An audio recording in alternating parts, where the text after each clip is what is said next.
Fala pessoal, nesse vídeo nós vamos dar uma olhada no último relatório gerencial do JSRE11, fundo que era para ser multi-estratégia da Safra, né, do Banco Safra, mas que é um fundo de lajes, como todo mundo aí já conhece, tá? Já falamos várias vezes sobre esse fundo aqui no canal, então se você quer dar uma olhada em outros vídeos, eu vou deixar aqui no primeiro comentário uma playlist com vários outros vídeos do JSRE para você dar uma olhada também, tá? Então é legal para você acompanhar um pouco o fundo aí. Eu espero que vocês gostem, fiquem aí até o final, porque tem algumas coisas interessantes aqui acontecendo nesse fundo e eu acho bem interessante para você que é cotista e para você que está pensando em investir nesse fundo também, tá? É isso, deixa um like aí, se inscreve no canal e vamos lá. Estamos aí hoje com 107 mil cotistas, uma liquidez média diária de mais ou menos 2 milhões e meio de reais, uma liquidez muito boa, né? Um valor patrimonial aí do fundo, um valor total aí de patrimônio do fundo de 2 bilhões e 200 milhões de reais, tá? Então é um fundo assim gigantesco, né? Um fundo gigantesco de lajes que nós temos. É um dos mais conhecidos aí do setor de laje e que infelizmente está sofrendo muito com vacância, com enfim, com carências e um monte de coisa, não está pagando tão bem, né? Então é um fundo que está sofrendo aí, tá? Era para ser um fundo híbrido, né? Eu disse ali de multi-estratégia, mas não, era para ser um fundo híbrido, mas é um fundo que só tem coisa de laje, tá? Então os fundos imobiliários que ele tem carteira é de laje, os ativos são de laje, etc, tá? Estamos aí hoje com uma taxa de administração de 1% ao ano sobre o valor de mercado e temos aí uma taxa de performance, infelizmente, de 20% sobre o QCD, 6% ao ano aí com base no IGPM, tá? Então é uma taxa de performance meio maluca, assim, eu diria, tá? O início do fundo foi em 6/6/2011, então é um fundo já bastante histórico, né? Mais de 10 anos aí de mercado. E é isso, tá, pessoal? Falando aqui de DRE rapidamente, o fundo teve um total de receita aí nesse mês de janeiro de 2024 de 10 milhões e 800 mil reais, quase 11 milhões de reais, e teve um total de despesa aí de 1 milhão e 800, tá? Eu acabei de ver aqui que eu esqueci de fazer o cálculo de quanto que isso significa. Então vamos aqui fazer juntos, eu vou copiar aqui esse 1 milhão e 800 e pouquinho. Opa. Rapidinho, gente, pera aí.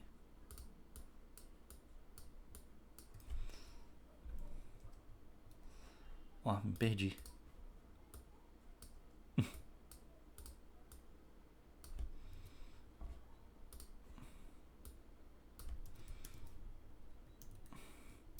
Agora vai, agora vai.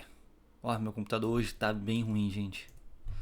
Enfim, 16% aí de gastos, tá? Então deixa eu só tirar esse monte de verde aqui e adicionar aqui para vocês que foi aí mais ou menos 16% de gasto, tá? É um gasto alto para um fundo de tijolo, que enfim, tem pouca alavancagem, vamos falar sobre isso, tem pouca alavancagem, mas não tem muita coisa rolando aqui nesse fundo, enfim, eu acho que é um pouco alta, tá? Essa despesa aí de 16%.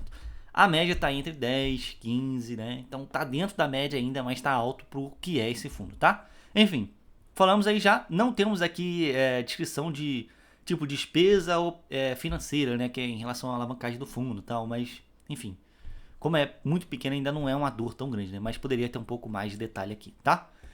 Aqui ele deixa um gráfico aqui com composição do resultado, né? Faltou as porcentagens, mas enfim, já é um gráfico que ajuda bastante. Então temos aqui uma receita potencial imobiliária de 58 centavos por cota. Não conseguimos ter essa receita aí porque temos um pouquinho de vacância financeira, que representa 7% do resultado.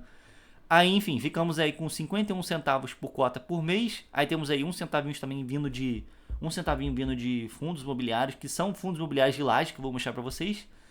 Não, aqui ele não mostra, né, desse investimento aqui de renda fixa. Enfim, não tivemos nada nesse mês. Tivemos uma despesa administrativa aí de 6 centavos, operacionais de 3 centavos, então é bastante coisa de despesa, né? 9 centavinhos mais ou menos de despesa, tá, pessoal? E sobra aí 44 centavos pra gente, tá? Enfim, eu acho que essa despesa aqui desse fundo poderia diminuir um pouquinho ainda, tá?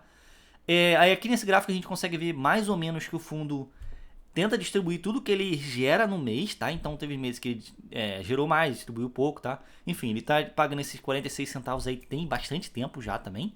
E já tem 2 meses aí que ele tá distribuindo mais do que ele gerou, tá? Porque aqui em novembro eles geraram aí 61 centavos, como vocês conseguem ver aqui, tá? Então é isso, tem que ficar de olho, porque esse é um fundo que não tem muito caixa, né? Ele teve algumas alocações que a gente falou aqui no último relatório, que deve subir a renda em breve, tá? Mas como lá tem uma carência muito grande, pode ser que a gente demore, sei lá, um semestre, 2 semestres pra gente conseguir ver aí esse resultado aqui no relatório, tá, pessoal? Então ficar de olho, Porque se esse fundo zerar o caixa, zerar tudo, enfim, ele vai voltar a pagar esses 42 centavos, 40, etc. Vamos acompanhar aí como é que vai ser, tá? Aí aqui a gente consegue ver, né, a liquidez, já falamos, 2 milhões e meio de reais, tá? Como vocês podem ver, a liquidez chegou a ser alta aqui em agosto, aí agora tá meio que andando de lado, né? É um fundo que tá sempre ali nos 75 reais, dificilmente ele sai disso, né? Ele já chegou a bater ali menos de 70, ficou um tempão menos de 70, mas agora ele tá em 75 mais, né? A gente vê muitos FOFs entrando e saindo, porque são posições muito grandes entrando e saindo nesse fundo, tá? Então é um fundo legal aí para você fazer trade também, né? Então tem esse tipo de coisa, tá? Aí aqui falando das posições do fundo, né, os ativos do fundo, esse aqui são as lajes corporativas que ele tem. Então o edifício Tower Bridge aí é a maior posição, né? 45% do fundo praticamente tá nesse Tower Bridge. O segundo com a posição é esse edifício paulista, que nós vamos falar ali, 20% do fundo. Aí depois temos aqui um ativo em Rio de Janeiro que é insignificante dentro do fundo, né? 0,38% da alocação do fundo. Aí temos esse edifício WTNU e esse Torre Marble Ebony, é o Rocha Verá, né? Que eles chamam. 437 milhões de reais. Enfim, são ativos bem caros, são ativos bons, tá, pessoal? Vou mostrar ali pra vocês. E aqui são os fundos imobiliários que ele tem em carteira, 2% da carteira só, tá? Então, né, tão relevante também não. Mas enfim, temos a HGPO, que é um fundo interessante. BLMO é esse edifício galeria aqui, se eu não me engano, né? Então, enfim, temos aqui vários prédios, tá? É engraçado que a maioria desses fundos aqui são de monoinquilinos, né? Então, legal de ver, né? O HGPO é praticamente um monoinquilino, né? O outro fundo é um ativo lá, se eu não me engano, 80% da carteira e o outro lá, enfim. Então, tem bem essa pegada aqui. Eu acho legal que eles investem em lajes aqui em cima, em ativos diretos, e aqui nos fundos imobiliários também, né? Então é um fundo bem focado em laje e é isso aí, tá? Aí aqui temos aqui um investimento de renda fixa de 2 milhões só, né? Então é um LFT. E temos aqui em caixa 10 milhões de reais, tá? Então eu disse pra vocês, não é muita coisa que ele tem hoje em caixa, tá? 97% do fundo tá alocado, tá? Aí bota aí mais 2% de fundos imobiliários, aí temos aí o que representa nenhum por cento representa exatamente 0,5%, né? Que ele tem em caixa hoje em relação ao PL do fundo, tá? Esse fundo tem aí uma certa alavancagem de quase 6% do PL do fundo, tá? Então enfim, não é uma alavancagem muito cara, né? Então a gente tá bem acostumado de ver fundos com 10, 15% de alavancagem e rodando bem, né? Mas enfim, a gente não conhece essa gestora com questão em alavancagem, a gente não sabe se alavancar bem. No relatório não tem muita informação, a gente não tem tipo um gráfico sabendo quanto que tem que amortizar mês que vem, ano que vem, etc. A gente não sabe qual que é o cronograma dessa amortização. Então é assim, eu sei que é uma alavancagem pequena, 6% só do PL do fundo, mas ele vai ficar de olho, tá, pessoal? É uma alavancagem que tem que ficar de olho aqui, porque são 135 milhões de reais. Ele vai ter que vender algum ativo e tal, enfim. Aí aqui, só pra gente ter uma noção, aqui onde tá essa setinha aqui, ele tem 52 milhões em caixa e a alavancagem é de 135 milhões, tá? Então, é mais ou menos a metade da alavancagem ele tem em caixa. Então, ele consegue segurar uns aninhos aí ainda, né? A gente não sabe exatamente quanto, porque ele não bota aqui um cronograma pra gente. Mas enfim, é um fundo que tem metade da alavancagem, ele deve conseguir segurar um tempinho ainda, né? E, enfim, o mercado virando aí, o mercado de laje dando uma melhorada, talvez ele consiga emitir, etc. Aí vai ser só sucesso pro fundo, tá? Por enquanto, não é para se preocupar tanto, mas é para ficar de olho, pessoal, de olho bem aberto. Porque a gente nem sabe qual que é a taxa dessa alavancagem, pra você ter noção. A gente não sabe se é IPCA mais 5, 6, 7, CDI, a gente não sabe, né? Infelizmente. Aí aqui, como a gente já falou por imóvel, 48% da receita do fundo vem do Tower Bridge, aí 17% vem no Rocha Verá, aí depois vem o edifício Nações Unidas, esse edifício paulista aqui, e o prédio Botafogo, 1% só do fundo, que é o edifício aqui do Rio de Janeiro, lá perto do edifício do Core, tá? Do Core 11, que nós vamos falar aqui no canal em breve, tá? Então é interessante também, tá? Nesse ano de 2024, temos algo muito interessante aqui que o pessoal não tá olhando ainda, tá?